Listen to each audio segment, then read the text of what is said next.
Bonsoir Internet. Bienvenue dans Besoin de rien, envie de droit, le podcast de Binge Audio qui voit du droit partout, mais qui sait qu'il n'est pas nécessaire de parler latin pour comprendre ce qui se joue. Je suis Clara Cain sur Internet et Clara Beniamine au barreau de Paris, et je suis avocate en droit de la propriété intellectuelle. Avec moi aujourd'hui Loïc Fouquet, bonjour. Bonjour Clara. Loïc, vous commencez à le connaître parce qu'il a fait quand même un certain nombre d'épisodes. Bref. Je crois que je suis au 5e là. Félicitations. Ah ouais. Bienvenue. Loïc a été avocat en droit de la musique dans des cabinets parisiens très prestigieux et aujourd'hui il est musicien dans des groupes de rock, batteur professionnel. Avec nous également Clotilde Chalot, bonjour.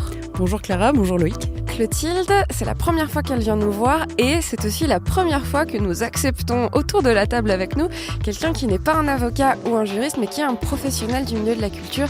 Et Clotilde est à la tête de mon label préféré, à savoir Nomad Music. Et elle est également trésorière de la Fédération des labels indépendants appelée la Félin. Eh bien je dois préciser que je ne travaille pas encore avec Clara, mais merci pour la pub en tout cas. Ils sont très forts, ils sont vifs, ils sont affûtés. Ils sont tellement brillants que ça fait mal aux yeux. Et croyez-moi, on va en avoir besoin pour aborder ce deuxième épisode de notre série consacrée au droit de la musique et intitulée « Du studio aux écouteurs du monde entier ».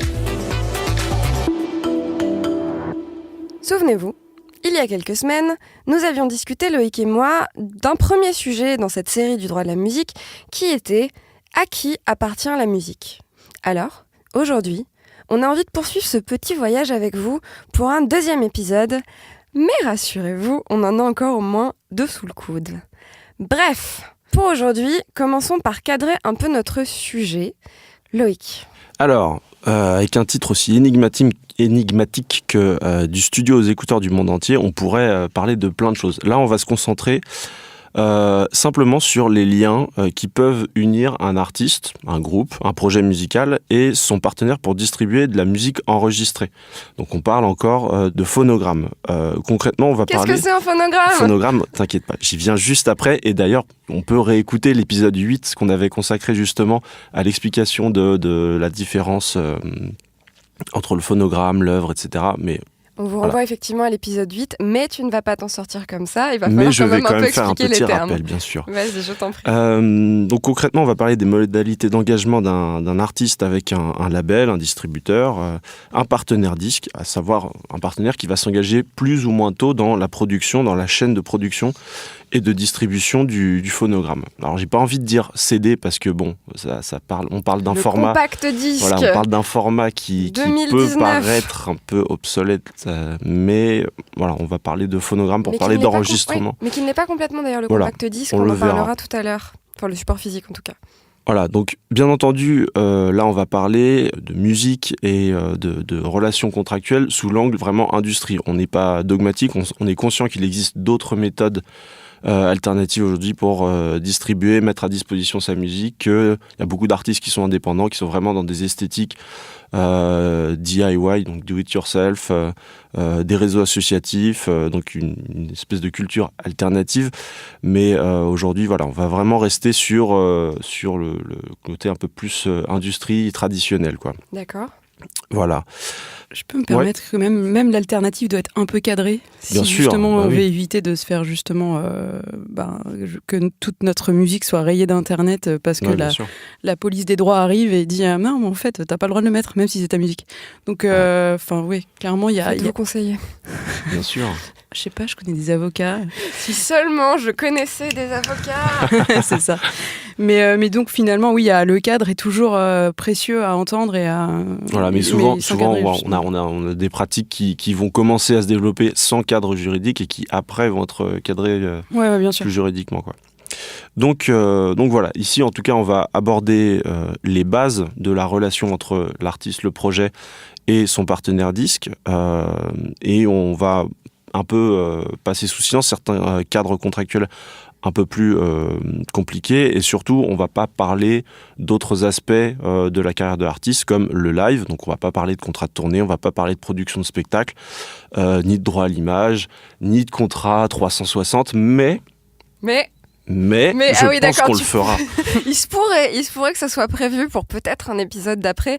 Donc écoutez, restez attentifs à votre flux de podcast. On reviendra là-dessus. Voilà, donc on a fini pour le cadrage. Maintenant, dis-nous Loïc, c'est quoi la musique? Alors, petit rappel de l'épisode 8. Aujourd'hui, ce qu'on va entendre... Il y a écrit n'importe quoi sur le conducteur. Donc qu'est-ce que la musique, Loïc? Allez, débrouille-toi. Voilà, alors qu'est-ce qu'on entend par musique? Souvenir de l'épisode 8, oui.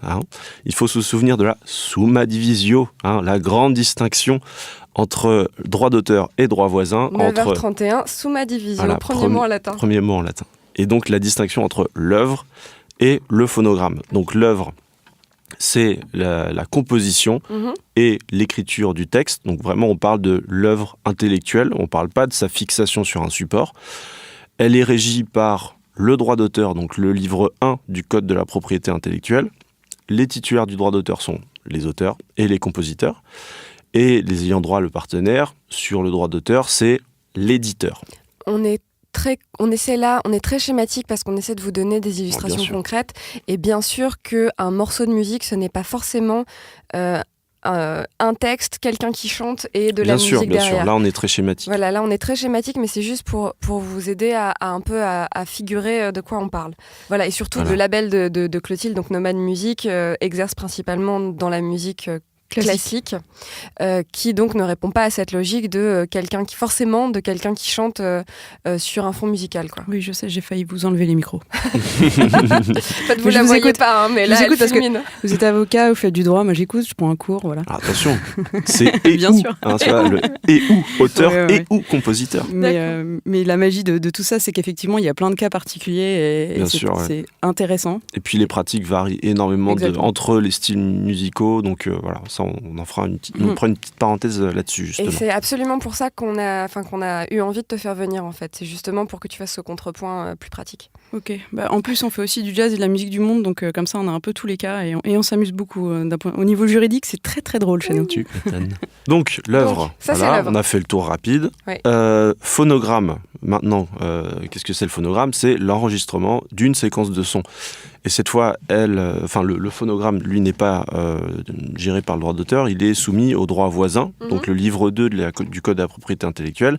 Les titulaires du droit voisin sont les artistes-interprètes en premier lieu, ensuite les producteurs phonographiques qui ont un droit propre également, et l'ayant droit, le partenaire, ça va être le producteur phonographique qui se fait céder les droits par l'artiste-interprète, mais ça va être aussi le licencié, le distributeur qui bénéficie d'un droit, d'une concession de droit par le producteur phonographique. Et maintenant, le vif du sujet, à savoir... Signer en tant qu'artiste. Qu'est-ce que ça veut dire? Donc on va envisager plusieurs modalités, plusieurs cadres juridiques possibles entre un artiste et son partenaire disque dans l'ordre d'implication du partenaire. Et on va être encore une fois très schématique et on va prendre 3 exemples. On va prendre le contrat d'enregistrement exclusif, le contrat de licence et le contrat de distribution. Allez, go! Grand 1. Le contrat d'enregistrement exclusif. Alors, c'est le contrat par lequel tout simplement l'artiste ou le groupe est signé, est engagé pour enregistrer un ou plusieurs titres, un EP ou un LP, c'est-à-dire un maxi ou un album, si on utilise les dénominations françaises.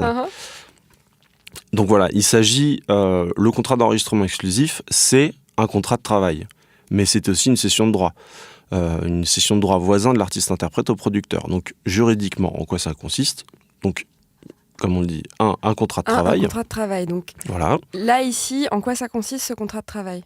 C'est un contrat de travail un peu particulier. Tout d'abord, il faut bien se souvenir qu'il existe une présomption de contrat de travail entre l'artiste et le producteur. C'est-à-dire que, alors une présomption, on rappelle, c'est qu'à défaut de preuve du contraire, le juge considérera l'hypothèse suivante, c'est-à-dire que c'est l'article L7121-3 du Code du travail qui dit, je cite, « Tout contrat par lequel une personne s'assure, moyennant rémunération, on parle du producteur, le concours d'un artiste du spectacle en vue de sa production est présumé être un contrat de travail dès lors que cet artiste n'exerce pas l'activité qui fait l'objet de ce contrat dans des conditions impliquant son inscription au registre du commerce. » J'ai rien compris. Donc, à moins que l'artiste soit réellement indépendant... Solène, notre réalisatrice, hoche la tête pour confirmer qu'elle n'a rien compris non plus. À moins que l'artiste soit vraiment indépendant, en principe, il est engagé par un contrat de travail, une présomption de contrat de travail. Donc ça va être au producteur de démontrer le contraire. Indépendant, du coup, qu'est-ce que tu veux dire par là? Parce que plein d'artistes vont se dire indépendants. Est-ce que tu peux préciser? Indépendant, je pense que la jurisprudence va être assez variée sur la question, mais c'est tout simplement, on peut penser aux producteurs, aux artistes de musique électronique qui sont leurs propres producteurs le plus souvent.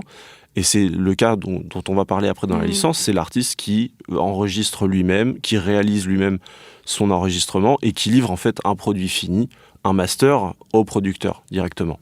Parce que c'est très dur de parler avec vous parce que mais si par exemple un artiste indépendant, parce que tous les artistes vont se dire indépendants quelque part dans la mesure où ils sont pas sur une grosse major ou en exclu total, contrat d'artiste sur des années-lumière sur 14 générations. En fait, le wording un peu journalistique va souvent être artiste indépendant, à savoir pas signé chez une major. Voilà. Parce que en fait là, un artiste signé sur un label indépendant, oui, on peut dire qu'il est indépendant, mais là on parle de l'indépendance au sens juridique. Voilà, et du coup l'indépendance au sens juridique, est-ce que ça ne serait pas par hasard le fait de ne pas être en activité principale artiste, musicien ou chanteur pour le Pôle emploi par exemple? Pas nécessairement, puisqu'on peut être un artiste indépendant et en fait via sa propre structure et être son propre producteur en réalité. D'accord. Donc on peut être artiste à titre principal, avoir monté sa propre structure et être indépendant parce qu'en réalité on fait tout seul et derrière on donne à son label juste un produit fini, un master, pour qu'il puisse travailler derrière à la commercialisation. Mais même si on est indépendant et qu'on a notre propre structure, on peut se faire embaucher par notre propre structure. Dans ce cas-là, c'est le but. Auquel cas, le droit est plus fort que tout. Enfin, je veux dire, la clause est bonne aussi. Oui, mais c'est-à-dire que le contrat d'enregistrement exclusif, s'il est signé si l'artiste le signe avec sa propre structure, c'est juste une façade pour pouvoir utiliser derrière la personne morale, donc la société qui a été créée à cet effet, pour pouvoir traiter avec ses partenaires. Mais ça, on en parlera justement dans la partie licence. Je suis tellement contente qu'on puisse enfin avoir quelqu'un qui peut un peu nous interrompre et nous dire alors c'est super vos trucs. Mais du coup, non mais moi tous les jours au bureau. Je suis désolée. Mais c'est vrai quand on dit indépendant, oui, on parle tout le temps de label indépendant, d'artiste indépendant. On a un label indépendant. Oui. Ce qui présume qu'on n'est pas forcé de payer les gens. On aime ce genre de pratique. Non mais oui, c'est sûr, on peut en parler tout de suite. Il n'y a pas le prix, du coup c'est gratuit. Allez. C'est pas ça, mais en fait là, ce que vous êtes en train d'évoquer, à savoir le contrat d'enregistrement exclusif, c'est hyper important, c'est un des premiers. Et c'est clair que moi, pour avoir aussi pas mal d'amis qui enregistrent ailleurs, j'ai eu dernièrement un cas pratique assez intéressant justement sur l'exclu, où en fait ils étaient en train de signer un contrat d'exclu mais très long. À savoir qu'il y avait en termes d'années. Il y avait une date de début, mais il n'y avait pas de fin. Alors, la prohibition de la cession globale des œuvres futures, Loïc. Non, pas tout de suite, pas tout de suite. Mais tout va bien. Œuvre. Mais du coup, le point était super intéressant parce que c'était un contrat d'artiste, donc on partait en fait sur finalement un CDI, j'ai envie de dire. Et là, je leur ai dit, mais là, vous signez un CDI, les enfants. Alors sachant que le risque, en plus, alors c'est intéressant de parler de ça de CDI parce qu'aujourd'hui, là, le contrat d'enregistrement, c'est pas, en principe, c'est pas un CDI, c'est un contrat. Non, mais il y avait pas de date dessus, il y avait rien, il y avait pas de date d'enregistrement. Mais ça, il y a un vrai risque, parce que derrière un CDI, nous en droit français, on n'aime pas les contrats perpétuels et on n'aime pas les contrats à durée indéterminée parce que ça peut être vu comme restrictif de liberté et donc un contrat à durée indéterminée, on peut en démissionner à tout moment. C'est-à-dire qu'un artiste qui est signé en contrat à durée indéterminée, ça n'arrive pas parce qu'en réalité, il peut sortir quand il veut de son contrat. Il peut sortir, mais il peut demander un salaire aussi. En plus. Non, mais en fait, c'est bloquant pour l'artiste, certes, mais c'est aussi pour le producteur. C'est, le jour où l'artiste est un peu énervé, ou alors dit tiens, c'est marrant, je vais faire autre chose, mais par contre, j'aimerais bien avoir mes 10 ans de salaire là. Là, ça devient moins drôle pour tout le monde en fait. Une nouvelle fois, faites-vous conseiller. C'est vraiment c'est exactement ça. C'est vraiment pas pour essayer de vous faire de la vente forcée, mais chacun son métier. Moi, je sais pas jouer de la batterie. Alors Loïc, il a la qualité de savoir et jouer de la batterie et lire un contrat. Mais voilà, on a chacun ce qu'on sait faire. Et donc du coup, vraiment, faites-vous encadrer un contrat. C'est difficile en fait. Donc nous ne saurions que trop vous conseiller de faire appel à quelqu'un dont c'est le métier pour vous conseiller. Absolument. Revenons à nos moutons. Donc, vous l'aurez compris, l'artiste, il est employé en tant que salarié pour interpréter des œuvres en studio et son interprétation est enregistrée. Il est payé en salaire, mais c'est pas vrai, c'est un salaire un peu particulier puisque il est en réalité payé en cachet. Voilà, donc il est payé en réalité à la session. et il est affilié, sous réserve de remplir les conditions en termes de nombre d'heures travaillées, les fameuses 507 heures, il est affilié au régime des intermittents du spectacle. Et le cachet, il est fixé, le cachet minimum, il est fixé par la convention collective applicable, qui est celle de l'édition phonographique. Mais il est possible de négocier, comme on négocie son salaire, un cachet supérieur. Et donc là, c'est ce qu'on vient d'aborder, c'est la partie contrat de travail, donc de ce contrat d'enregistrement exclusif. Absolument. Mais tu nous as dit que c'était aussi une cession de droits, c'est-à-dire ? Absolument. Le producteur, il a besoin de se faire céder les droits pour pouvoir exploiter. Donc, le contrat de travail, en tout cas le contrat d'enregistrement, va prévoir également une clause de cession de droits. Donc, l'artiste-interprète cède ses droits sur son interprétation au producteur pour lui permettre d'exploiter. En contrepartie, l'artiste a une rémunération différente de celle du cachet. C'est une redevance, des royalties, une redevance proportionnelle aux revenus générés par l'exploitation de l'enregistrement, et celle-là est totalement négociable. Ok. Donc les droits sont cédés pour la durée de protection des droits voisins, soit 70 ans après la publication de l'enregistrement, grossièrement. Okay. Et on peut avoir éventuellement une avance sur ces redevances, c'est-à-dire que le producteur va donner une certaine somme d'argent en avance de ses royalties à percevoir dans le futur, et c'est-à-dire qu'il va se rembourser de cette avance sur la part de rémunération qui doit revenir en principe à l'artiste. Ok, voilà. D'accord. Donc ici, quel est le rôle du partenaire ? Le partenaire, il est tout d'abord employeur. Le partenaire, donc le producteur. Hein. Le producteur, il est tout d'abord employeur, il est surtout juridiquement producteur phonographique au sens de l'article L213-1 du Code de la propriété intellectuelle. Donc c'est la personne physico-morale qui a l'initiative et la responsabilité de la première fixation d'une séquence de sons. Et en fait, ce régime-là, il va derrière ouvrir, il va donner droit au producteur à son droit propre en tant que producteur phonographique. Son rôle, en principe, c'est de prendre en charge entièrement le financement et l'exploitation de l'enregistrement. Donc, concrètement, il va prévoir le budget, il va rémunérer tous les intervenants. C'est lui qui va être à la base de la production de l'enregistrement. Donc, il va payer tout ce qui est réalisateur artistique, studio, mixeur, mastering, l'artiste pour la pochette, le photographe, et puis aussi tous les intervenants sur le marketing, la commercialisation. Il va se charger de trouver un distributeur, de payer la commission du distributeur sur les ventes. Le distributeur, c'est-à-dire ? T'inquiète pas qu'on va en parler. Le distributeur, c'est concrètement celui qui va aller mettre les CD dans les bacs ou la musique en ligne auprès des plateformes de vente et de streaming. Alors, Clotilde fait une grimace et secoue la main pour dire bof. Ouais, on coupe ou Non, mais en pratique, on peut être aussi producteur sans pour autant s'avancer sur les droits de pressage. Enfin, sur le pressage, sur le physique, sur même la promo digitale. Ouais, en fait, on peut donner en licence après. Voilà, c'est ça. Bien sûr. Mais c'est celui qui a à la base la charge de ça. Après, il a le choix, la liberté d'aller prendre un autre partenaire lui-même. Mais en principe, c'est lui qui a la charge dans le contrat avec l'artiste de gérer ça. Parce que maintenant, avec les économies qui sont aussi réduites, il y a aussi des fois des producteurs, du coup, on découpe de plus en plus en fait toute la chaîne, et il y a l'aspect prod, contrat de prod et ensuite licence, et on va voir quelqu'un d'autre pour dire finalement, est-ce que c'est toi qui peux sortir cet album ? Auquel cas, un label intervient alors qu'un producteur... Il y a des schémas de coproduction aussi entre différents labels, avec un qui va plus apporter l'argent, l'autre qui va plutôt s'occuper de l'opérationnel, de l'administration, etc. Mais du coup, il y a là aussi un gros sujet coprod. Parfois, les artistes se rémunèrent, se débrouillent ensemble, n'est-ce pas ?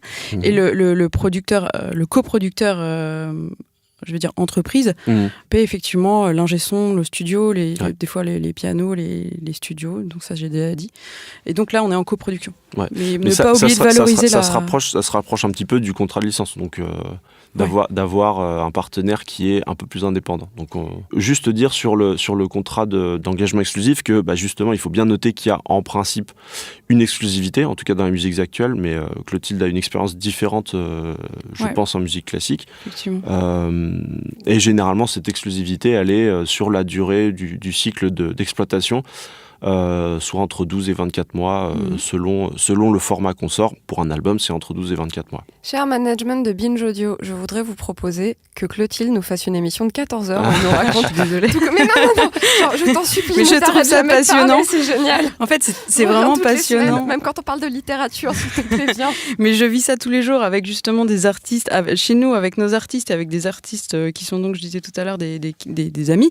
Et effectivement, en fait, ce que je leur conseille, ce que tu disais, disais, c'est simplement, faut lire les contrats, faut comprendre. Donc ça veut dire que même si on a l'impression d'être pas très content finalement quand on signe en bas, au moins on sait pourquoi. Donc en fait, il faut juste simplement prendre l'effort et faire l'effort de traduire avec une personne qui sait justement traduire tout ça. Ouais. Et justement, cette question d'exclus, si je peux me permettre même...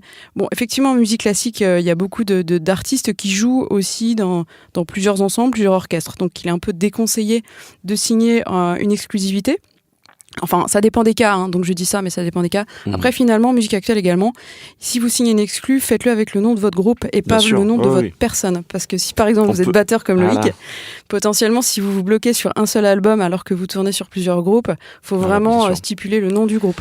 Non, bien sûr, il faut pas oublier d'exclure éventuellement de l'exclusivité les side projects, et les autres groupes dans lesquels on peut officier juste en tant que musicien et peut-être pas en tant que réellement artiste figure du projet. C'est ça. Ok, et donc il est temps de passer au contrat de licence. Alors, contrat de licence, là on est sur un schéma un peu plus libre, c'est-à-dire que la licence, c'est le contrat par lequel l'artiste ou le groupe qui a produit lui-même l'enregistrement va concéder ses droits pour une durée déterminée à un licencié qui va prendre en charge l'exploitation.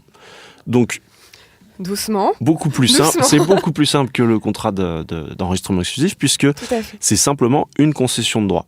On n'a pas de contrat de travail entre l'artiste et son partenaire disque. Dans ce cas-là, l'artiste est censé être son propre producteur. Alors généralement, il y a une structure qu'il aura montée lui-même. Ça peut être une association, ça peut être une société commerciale. Et il est titulaire via sa société, via son association, des droits de producteur phonographique. Intervention ? Non, moi je dis plus rien. Ah non, mais vas-y. Là, moi, je schématise. Oui, bien sûr, mais... Non, alors, parce que toi, ta pratique, du coup, ça correspond à quoi ? Sur la licence ? Oui. Il y a des gros schémas, à savoir l'artiste producteur qui arrive effectivement, et là, effectivement, on prend tout en charge, tout ce qui est packaging, photo, graphisme et tout ce qu'on fait, la distribution physique et digitale. Après, si on est en copro, effectivement, comme c'est nous l'entreprise, on file là-dessus. Mais en gros, c'est ce que tu dis, il y a pas de... Ah oui, bien sûr. Ouais. Mais là, dans ce cas-là, les droits, ils vont être cédés juste pour le temps de l'exploitation, et en principe, à la fin de cette durée d'exploitation, l'artiste va récupérer l'intégralité de ses droits ou éventuellement prolonger la licence, soit avec le partenaire en question, soit avec un autre partenaire. Et il faut savoir que la durée de licence est totalement négociable, et là ça va être assez difficile de donner une durée moyenne puisque ça va totalement dépendre du style de musique, du type d'exploitation qui est envisagé, etc. Par exemple en musique électronique, souvent ça va beaucoup plus vite, et si on a une licence, parce que les schémas de licence en musique électronique sont assez répandus parce que souvent les artistes peuvent produire assez facilement du son de qualité chez eux-mêmes. Et livrer un truc prêt à diffuser, prêt à commercialiser. Et livrer un master assez facilement. Et donc on peut avoir des licences qui vont être même ne pas concerner un album entier ou un EP, mais juste un titre. Et dans ce cas-là, on peut avoir des licences qui sont beaucoup plus courtes. Pour un album en musiques actuelles, moi, ce que j'ai l'habitude de voir, c'est entre 15 et 20 ans, 15 et 25 ans, on va dire.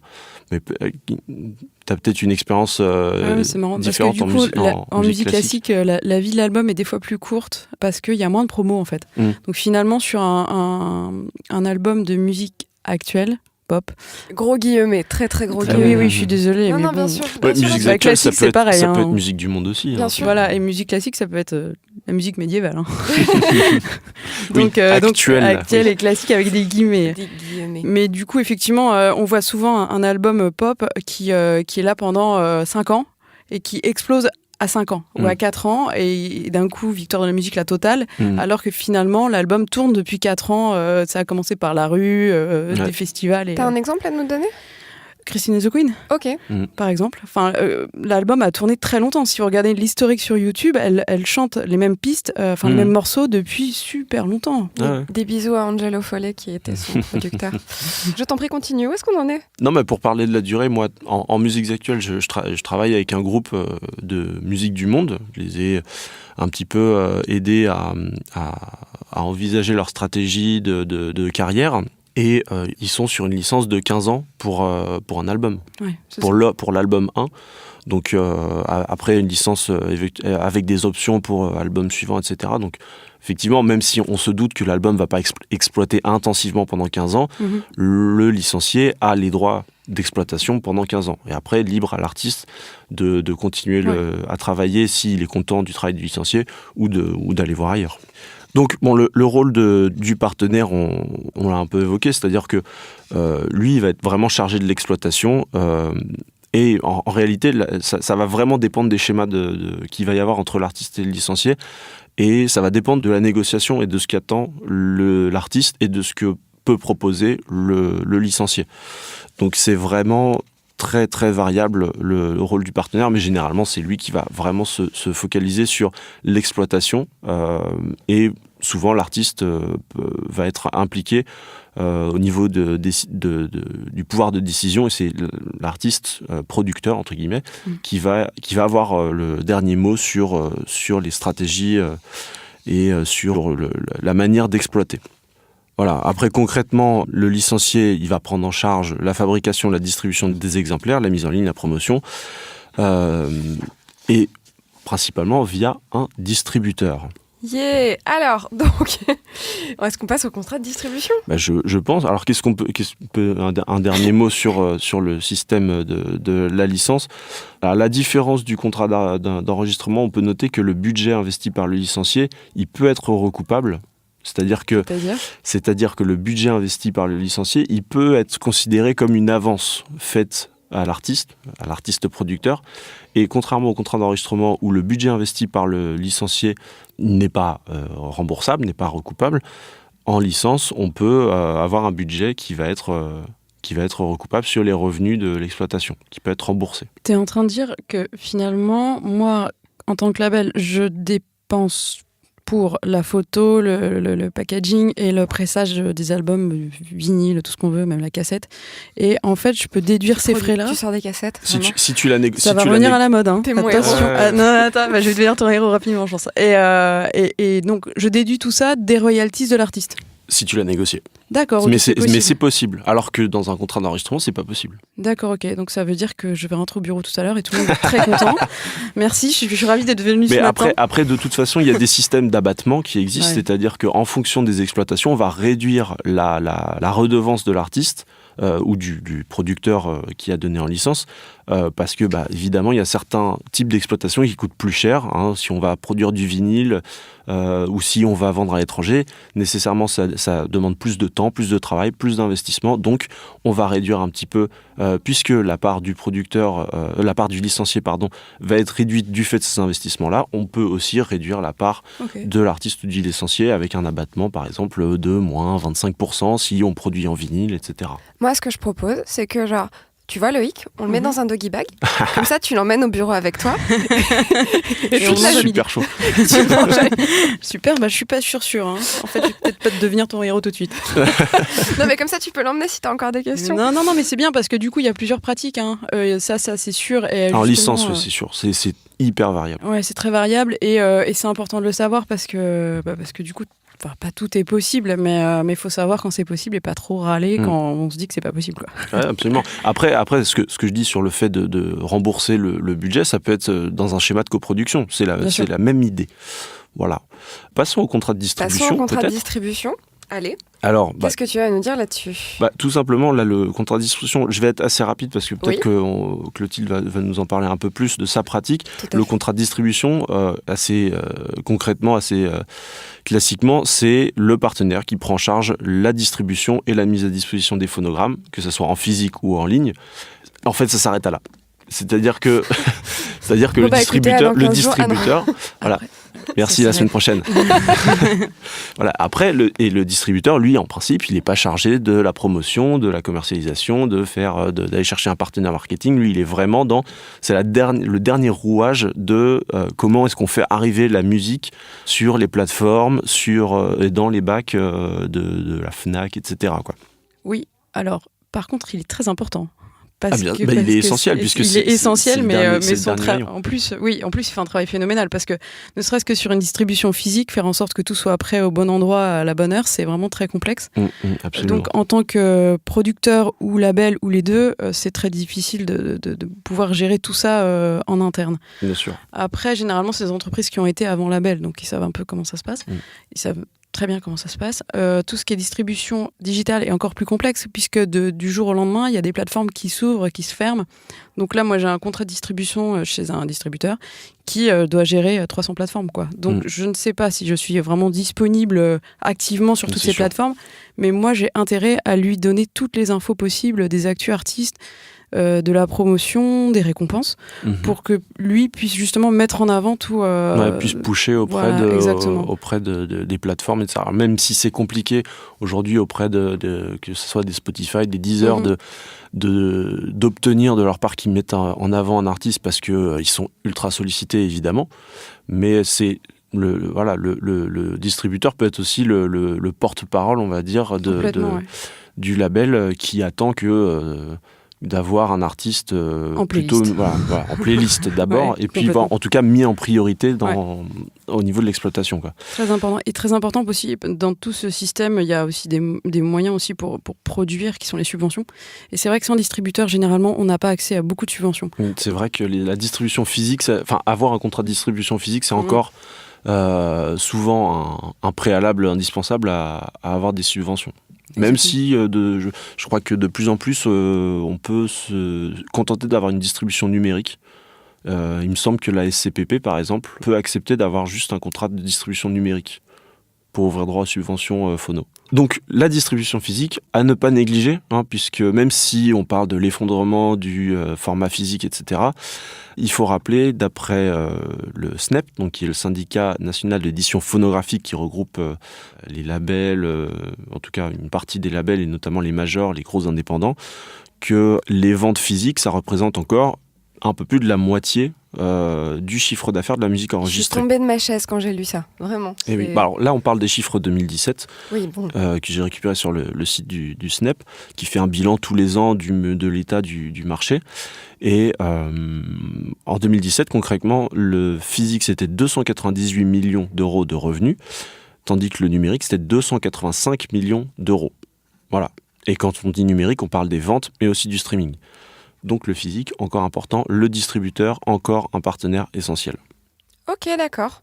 Et du coup, quelles sont les similarités avec le contrat de licence ? La similarité, ça va être que l'artiste, il est encore une fois producteur, et c'est lui qui va vraiment prendre en charge sa propre exploitation. Alors, si, la différence, c'est que là, pour le coup, il est vraiment totalement indépendant, c'est-à-dire que si un artiste n'a qu'un distributeur, il faut qu'il prenne en charge vraiment tout l'aspect production et l'aspect promotion également. Mais ça peut être un bon système pour un artiste, entre guillemets, indépendant, qui souhaite vraiment de A à Z contrôler sa production et contrôler la vie de son album. Et on a vu de grands succès comme ça fonctionner.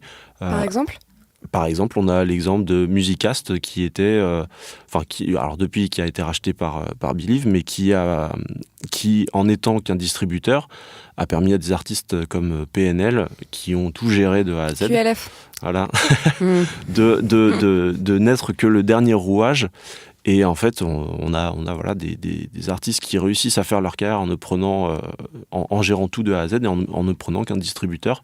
Ce qui fait que avec des artistes qui ont quand même un budget qui est assez conséquent. Bien sûr, après c'est à eux d'investir. Tout n'arrive pas tout seul, bien sûr. Comme ça. Je voudrais pas balancer, mais peut-être qu'un certain chef d'orchestre contemporain très très en vogue en ce moment est extrêmement fan de PNL. Donc voilà, on balancera pas, mais ça a été l'un des trucs qui m'avait fait le plus rire quand un jour il m'a appelé et qui m'a dit « Ah mais PNL c'est trop bien en fait !» Et donc voilà. Ok, faut que je parle avec lui. Pourquoi pas, je veux dire. Enfin bon, j'ai pas de sujet. Enfin, c'est pas ce qu'on prend forcément comme type artistique dans le label, donc je peux pas. Écoute, en tout cas, lui vraiment, ça le bouleverse, quoi. Bouleverse, ok. Ouais, il est bouleversé. Bref. Donc voilà, sur le contrat de distribution, la logique, encore une fois, si on est artiste, entre guillemets producteur, c'est vraiment que on est le capitaine à bord et on mène sa barque. Et si on ne choisit de prendre qu'un contrat de distribution, encore faut-il trouver un distributeur qui soit prêt à s'engager, mais il faut être assez solide et avoir les tripes de s'engager financièrement dans l'exploitation, parce qu'un distributeur, il a évidemment besoin, il attend du producteur des garanties en termes de l'artiste producteur, il attend des garanties en termes de promotion, de financement, parce que le distributeur, il va pas non plus plus distribuer quelque chose gratuitement à perte. Il sait qu'il va y avoir aucune promotion ou très peu ou pas suffisante, il va pas s'engager parce que pour distribuer un album ou de la musique, ça coûte de l'argent. Oui, et finalement, c'est un artiste qui effectivement est indépendant dans le sens où il y a que lui qui est maître à bord, mais s'il est maître à bord, il faut aussi qu'il ait une équipe. Donc encore une fois, c'est un artiste qui est chef d'entreprise et qui a justement, qui monte une structure. En tout cas, il a quelqu'un à la communication, au juridique, et ça devient une entreprise en tant que soi. Donc on peut pas y aller non plus tout seul à la hussarde. À la hussarde. Ok. Alors, je crois qu'on a à peu près fait le tour. Ouais, c'est bien. Alors évidemment, encore une fois, c'est très schématique. Oui. Et comme on l'évoquait avec Clotilde, il y a des schémas qui sont très différents, des schémas de coproduction, où voilà, on a vraiment un partenariat avec le label qui est un peu plus engageant que la licence. Et où on a une distinction des tâches avec vraiment chacun qui a son rôle précis et qui est prévu par le contrat de coproduction. Mais tout ça est négociable et tout ça est très variable. Et évidemment, faites-vous conseiller. Voilà, faites appel à des professionnels. Complètement. Et pour finir, une des raisons pour laquelle Clotilde est là, c'est donc parce qu'elle représente les praticiens de l'industrie musicale. Et j'aimerais que tu nous présentes un peu ton label en quelques phrases. Alors oui. Alors, le label Nomad Music. C'est l'occasion, c'est maintenant. Oui. Alors Nomad Music, c'est un label qui a maintenant 5 ans cette année. C'est le jubilé. Absolument. On attend les autres. Alors, beaucoup de musique classique, jazz et musique du monde. On a notamment au catalogue l'Orchestre National d'Île-de-France, le Quatuor Zaïd, qui va fêter d'ailleurs ses 10 ans cette année avec son album des 10 ans. Faut dire aussi que on les suit depuis 5 ans et on a sorti tous leurs albums. Donc ce qui est magique aussi d'avoir un label depuis 5 ans, c'est de voir que les artistes nous suivent autant que nous, on peut les suivre, et qu'ils participent à une aventure qui est débutante au début et qui monte assez rapidement. Donc on a une place qui est plutôt chouette maintenant dans l'industrie musicale, on nous écoute. Aussi Célimène Daudet au piano, magnifique artiste, donc pianiste. Beaucoup de partenaires, des salles, des festivals, le festival de Pâques d'Aix-en-Provence qui nous a rejoint, pas du tout sur le label, mais sur notre nouvelle application qui s'appelle Nomad Play, qui est une application qui permet à tous les musiciens amateurs et professionnels de pouvoir se substituer à un musicien dans un enregistrement. Donc là, l'idée, si je dois montrer notre ambition, c'est de devenir une sorte de Spotify en multipiste. Donc là, pour le coup, on est plutôt sur le contrat on va avoir des distributeurs qui vont nous proposer leur sortie d'album pour qu'on puisse sortir les albums. Du coup, sur ce multipiste, on pourra enlever un musicien et le remplacer avec les partitions et tout ce qui va bien. Eh bien, merci. Eh bien, merci à vous. Merci de nous avoir suivis pour cet épisode de Besoin de rien, envie de droit.